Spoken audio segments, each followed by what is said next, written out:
Welcome in to the Warchant.com report. I'm Jeff Cameron of ESPN Radio. To my left is Ira Schoffel. To my right, Gene Williams, Warchant.com. Florida State Syracuse, 12:20 on the ACC network.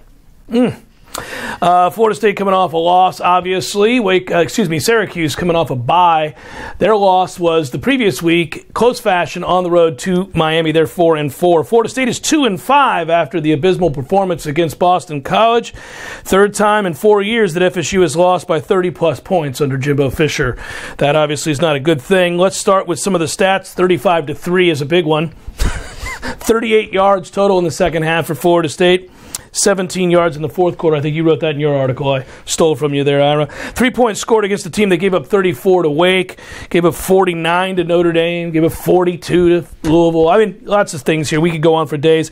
How did last Friday's loss compare to the 30-0 game against Wake Forest, which most people cite as the bottom for the program at that time? But I think you think this might have been worse. I don't think it's close. I think it's worse and easy because, I mean, you look back, you think Wake Forest. But, I mean, that team in 2006 was actually really good. I mean, they got to remember they went 11-3. They were ranked at the time. I went back and looked. They put 9 guys in the team in the league. Yeah. Who on Boston College is going to go? Well, Harold Landry certainly, but guess what? He didn't play. Maybe one of those running backs might play, but that's it. And the other thing you look at, let's talk recruiting, Jeff, because I know you're a big recruiting guy. There were 2 4-stars, the 2 running backs on Boston College team. Florida State had 9 5-stars playing the game and 25 4-star recruits playing that game. The talent is so lopsided one side or the other. Again, unlike that Wake Forest game when they were actually a really good team, they're really, talent-wise, they were better than Florida State that night. So that is somewhat forgivable. To score 3 points against a team that's just average at best, that's just disgusting. All right, let's try to get some explanations. I don't know. How do you find out? What are the answers as to how wrong this has gone and where they're at? Well, I think the reality is nobody knows. I mean, Jimbo Fisher doesn't know. Earlier this week at his press conference, he asked the media for suggestions. I think he's going to put a suggestion box outside of his office.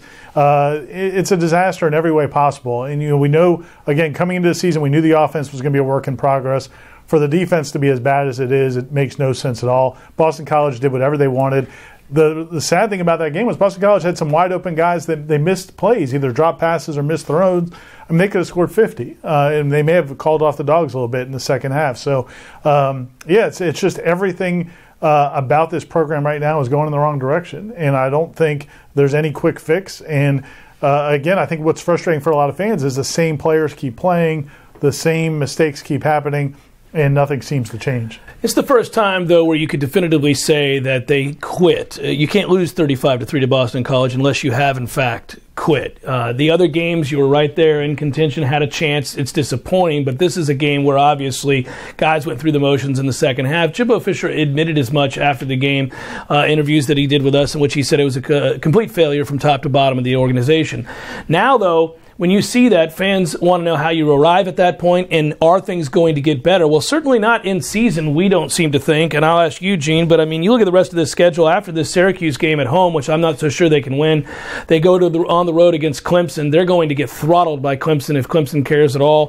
From there, you get Delaware State, a game you probably couldn't lose. But then at Florida, who knows? I mean, even with Florida in shambles, I don't know that Florida State goes on the road and competes real hard to win that game. So we're talking about perhaps, and if they don't make up the Louisiana Monroe game, a 3-8 campaign. If they do 4-8, I guess we're talking about something that we really never could have foreseen coming. And I guess, is there anything to indicate to you that things will change over these final few games?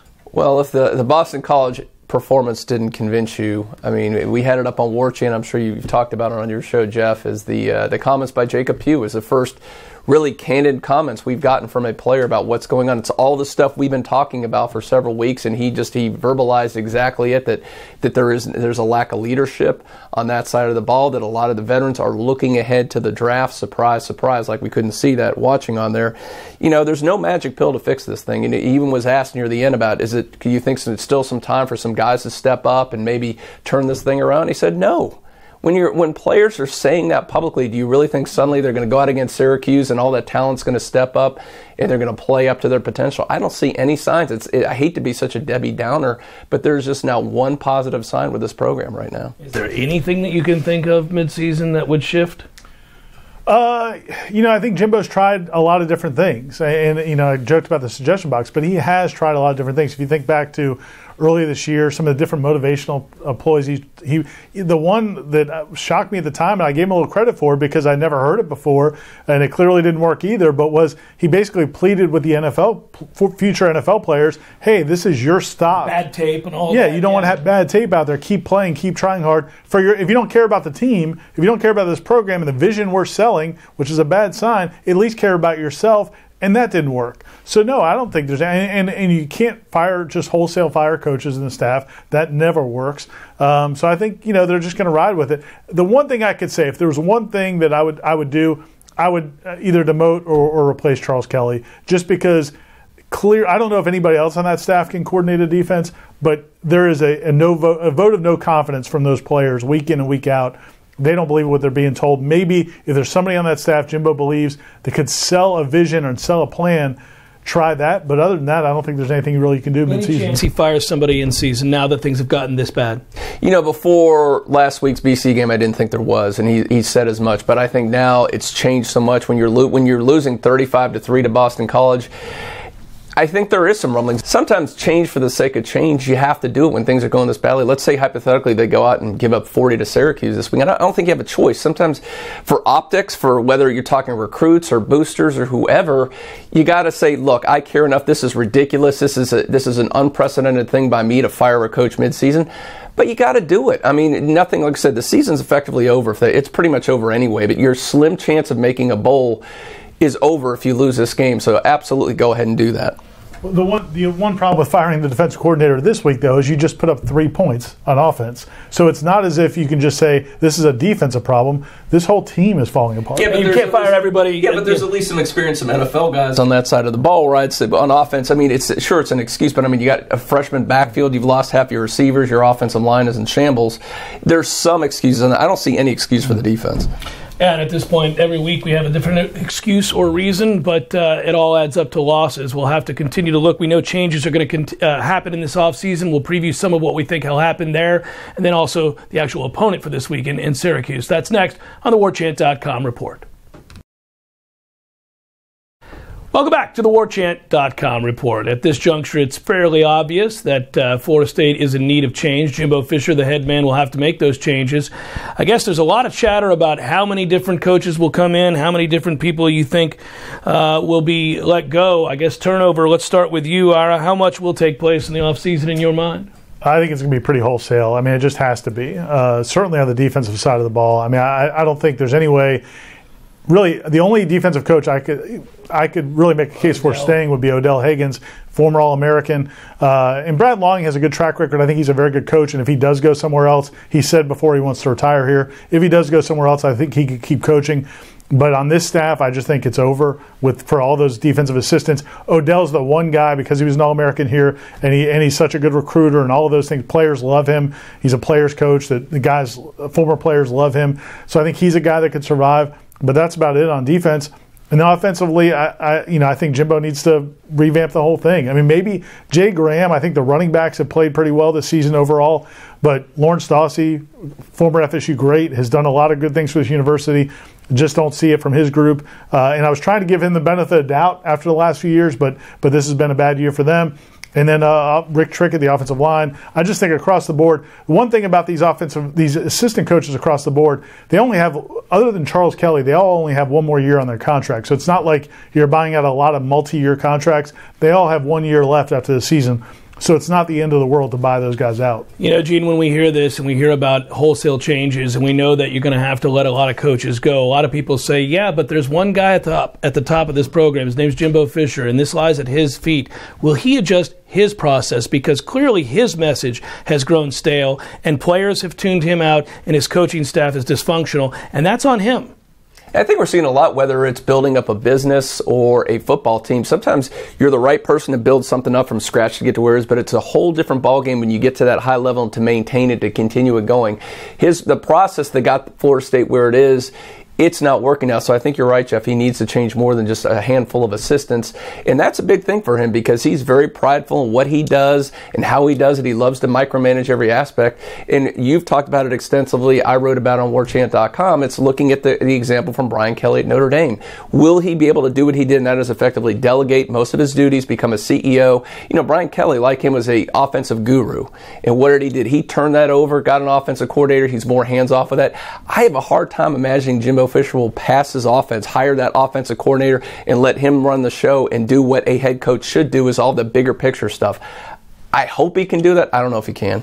It's awfully difficult for fans and supporters of any kind to watch a program fall this rapidly and then think to themselves that the process that's necessary to get it turned around is a laborious one. It's a lengthy one. It's not an overnight fix, we don't think. I don't believe just hiring new coaches in and of itself is going to change the direction of this program to get back to where people want it to be at a championship level. Coach Fisher has to look in the mirror, recognize the mistakes he made, right the ship at the very top, along with bringing in these other coordinators. And that's something we can't know and won't get an answer to until after the season. And meanwhile, you still have to play football games like this one against a 4-4 Syracuse team that comes in here, has to be feeling very good about itself. They got a good quarterback in Dungy. Yes, they're coming off a loss, but they turned it over 4 times on the road and still narrowly lost to Miami. Before that, they beat Clemson.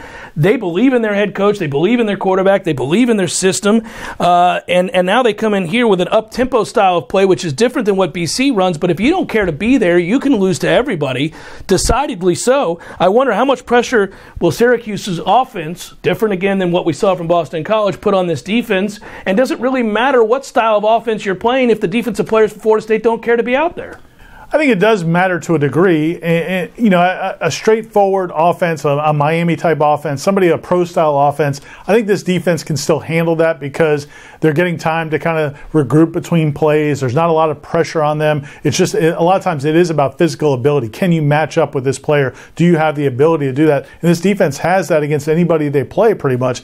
Where they get into trouble is against the Boston College, that physical style. You have to really want to sell yourself out, to put your body out there to compete with it. Jimbo talked about it in some of the interviews over the weekend about how 3-yard runs become 5-yard runs because you're not physical enough.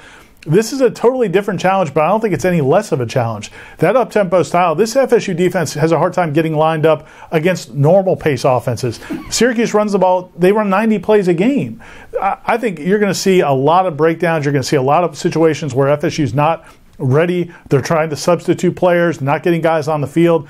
I think this could be a really, really tough game for FSU's defense if they're not invested, and there's no sign that they have been. Yeah, and at home nonetheless, where they haven't won a football game this year, you'd like to think they could make hay on offense, Gene, because this is not a great Syracuse defense. You can run the ball on them, but you got to care. You got to care to be invested and play football. We'll see.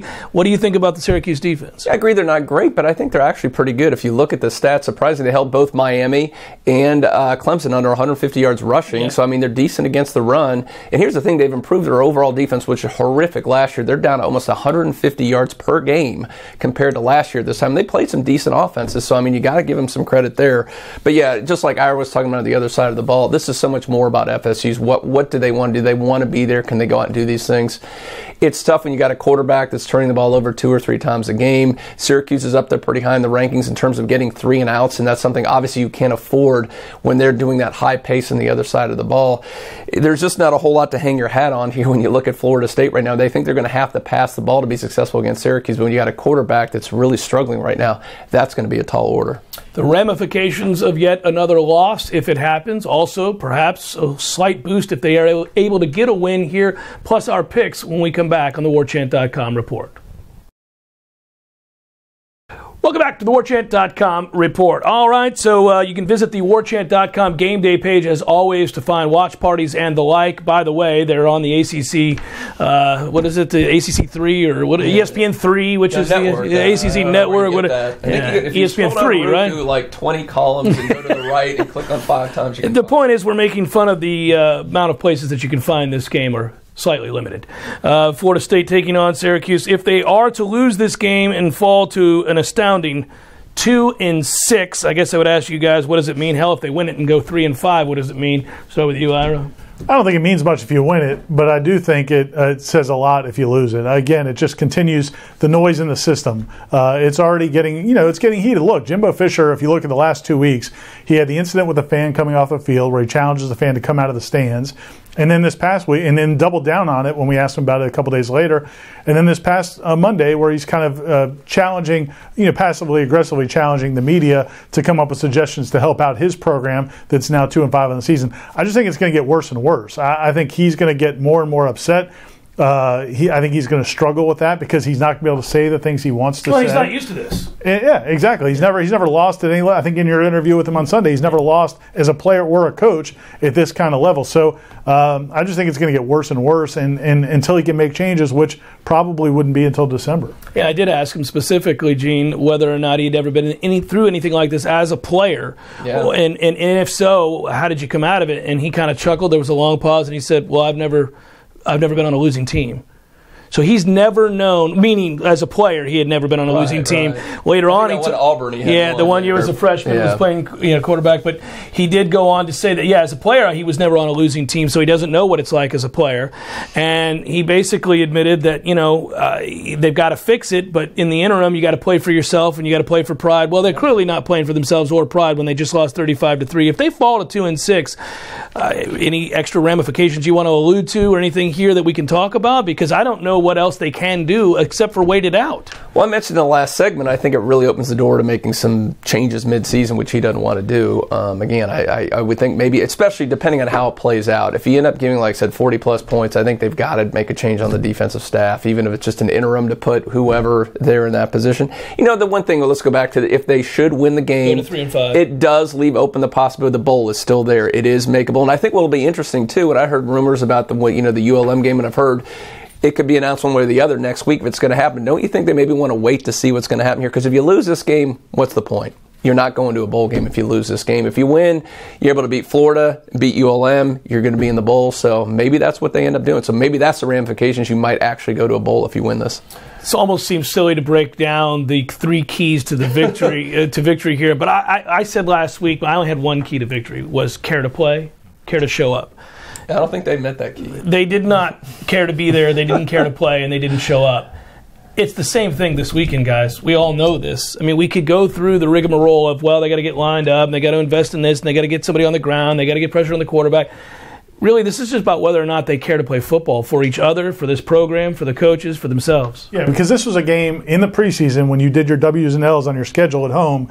You put this one as a W in indelible ink, like on a Sharpie. Yeah. You wrote that W. You were convinced they were going to win this game. It's a game FSU as a program has to be able to beat Syracuse at home, but I don't think they are. And as you said, because I doubt that they're going to show up. And now you have players this week admitting that there's complete disarray.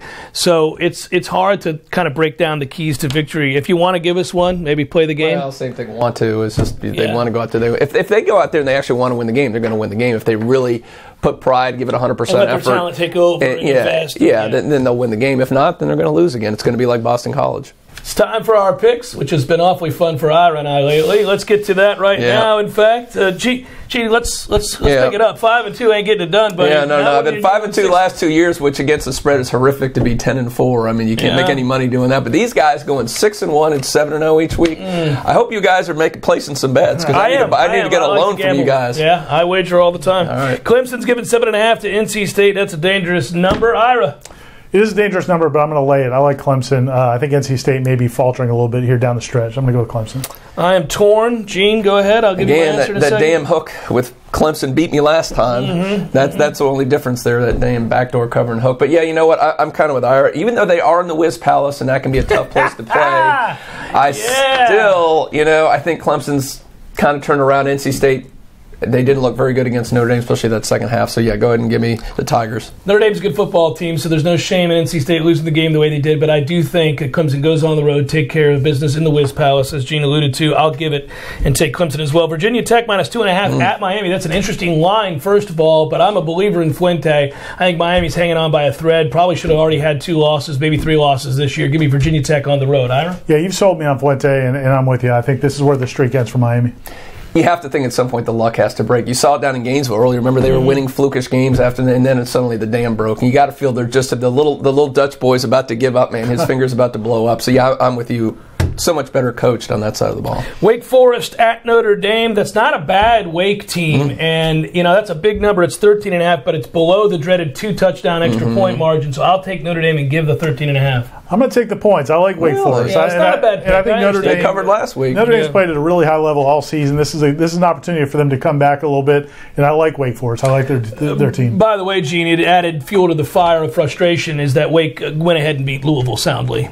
Yeah, well, I think that was the one game you guys missed last week, wasn't it? You didn't go with the Wake, and that's the one I got that one right because they won the game outright. But who you got here? Yeah, man, at Notre Dame, boy, you wonder if they had the big high and they come down a little bit. But man, I'm not going against the reverse hook on that. I like this by 2 touchdowns. Give me the Irish. Texas is at TCU. TCU coming off their first loss in what is the story of the year in college football, in my opinion, with what Iowa State's doing and how much money that coach is making himself in the process. But TCU plays defense. I like TCU here. I'll give the 6. I do as well. I mean, Texas is showing some resolve. They've had it's obviously a challenging season, but they haven't quit by any stretch under Tom Herman. But I like TCU at home. Yeah, I'm with you there. I mean, Texas seems like they've covered a lot of games we didn't think they were going to cover. Yeah, barely. But again, the reverse hook, I'm going to go by TCU. I think they win by a touchdown. I'm going to take Oklahoma State here at Bedlam. Really? I hate doing Against your it. team? Yeah, I really hate doing it. I think Oklahoma's the more talented team, but I think there's something going on with Oklahoma that I can't quite place my finger on. They're wildly inconsistent. They played great this past weekend, but I can never really count on that. Oklahoma State's given 3 here. I'm looking at a push. I think it's a great game. It's a fun game to watch. Who you got? I'll take Oklahoma State. I don't trust Oklahoma, and I do like what Oklahoma State's doing. So yeah. Yeah, to be different, I'll go ahead and go with Oklahoma here. Just because I agree with you guys. It's one of these games I would never take in real life because Oklahoma is so up and down. They could win by 2-3 touchdowns. I wouldn't be surprised, but they could also lose by 2 or 3. But what the heck? They're more talented. Go ahead and give it. LSU's at Alabama. My God, what a beatdown this will be. I'll take Alabama, and I'll give the 21.5. I might even be willing to give 24. Have they covered every? I think there's 1 or 2 games early. I took A&M against them because they didn't cover that game, and I knew A&M was that was the one, and that's like 8. Yeah, but they've been just knocking the doors off. So yeah, I'm going to go ahead and take at home. Yeah, they're going to beat up on LSU. I was trying to think a number I wouldn't touch, and I think 31, 40, 31.5. Might get up to 28, 28 or 29. The only thing with Nick is that sometimes he doesn't care about that stuff, whereas some former coaches that we know actually knew the number and played to it a little bit. Nick doesn't. And when Nick gets up 21, he starts running the ball in the middle of the line, tries to go home, and he can be a bettor's nightmare. Yeah, but I just think this is one in the division. I think this is the hammer for Old Orgeron. All right, so last week we did this, and we all took Boston College, and I'm sure there was backlash and people were angry. And this week, I think you saw the one on I sent you on YouTube. Oh, yeah. The guy who said we should all colorful die. language. Yes, we wanted should all us to die for picking Boston College. That's rational, sir. And where did they get the idea Boston College might win that game? Yeah, I don't know. God, it was absurd. What's wrong with us? I'm going to take Syracuse. Yeah, and not only am I taking Syracuse, this is easy money. I mean, I'm sorry, but they're based on what happened last week, based on the player comments we're hearing, based on the vibe from the program, I don't see any way FSU wins this game. If FSU shows up, they will win the game. I don't think they're going to show up the way they we're really betting on whether or not they show up. And if they show up, they're better than Syracuse by a lot. So, but they were also better than BC by a lot. Yeah, this is not a handicapping necessarily, but no, it's just we're going to take Syracuse. I'm going to go Syracuse as well. Back-to-back weeks in which we've taken unanimously Boston College and Syracuse to beat Florida State. For Gene and Ira, I'm Jeff. Good job, Ryan Kelly. Thanks for watching, everybody. We'll talk to you next time on the Warchant.com report.